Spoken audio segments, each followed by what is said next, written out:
நாடக கம்பெனி கவுன்சிலருக்கு வணக்கம். காலையில் துப்புரவு பணியாளர்கள் விசில் அடிக்கக்கூடாதுன்னு சொல்லி அவங்க கிட்டேருந்து விசிலை பிடுங்கிட்டு மைக் வாங்கி கொடுத்துருக்கீங்க. ஏன்டா 5 ரூபா விசிலுக்கு 200 ரூபா மைக் வாங்கி கொடுத்துருக்கீங்க. சரி, ஓகே. இப்போ என்ன பண்ணுறீங்கன்னா, போலீஸ் இருப்பாங்க, அவங்கள்ட்ட விசில் பிடிங்கிருங்க. அப்புறம் நைட்டு செக்யூரிட்டிக்காக அங்கேயும் இங்கேயும் ரோந்து இருப்பாங்கல்ல, அவங்கள்ட்ட விசில் பிடிங்கிட்டு மைக்கில் நீங்களே ஒரு இதை ரெக்கார்ட் போட்டு கொடுத்துருங்க. என்னன்னா, டேய் நான் போலீஸ் வந்திருக்கேன்டா, டேய் நான் காவலுக்கு ஆள் வந்திருக்கேன்டா, திருடன் யாராச்சும் இருந்தீங்கன்னா ஓரமாக போயிருங்கடா அப்படின்ற மாதிரி ரெக்கார்ட் போட்டு கொடுத்துருங்க. மானங்கெட்டவனுங்களா? டேய், உங்களுக்கு சிம்பிள் சைக்காலஜியே தெரியாதாடா?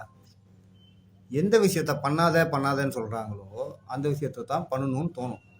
நீங்கள் எவ்வளோக்கு எவ்வளோ விசிலை மறைக்கிறீங்களோ அந்த அளவுக்கு தாண்டா அது போய் ரீச் ஆகும். நாங்கள் ப்ரமோட் பண்ணுறது இல்லை, நீங்கள் தான் விசிலுக்கு ப்ரமோட் பண்ணிருக்கீங்க.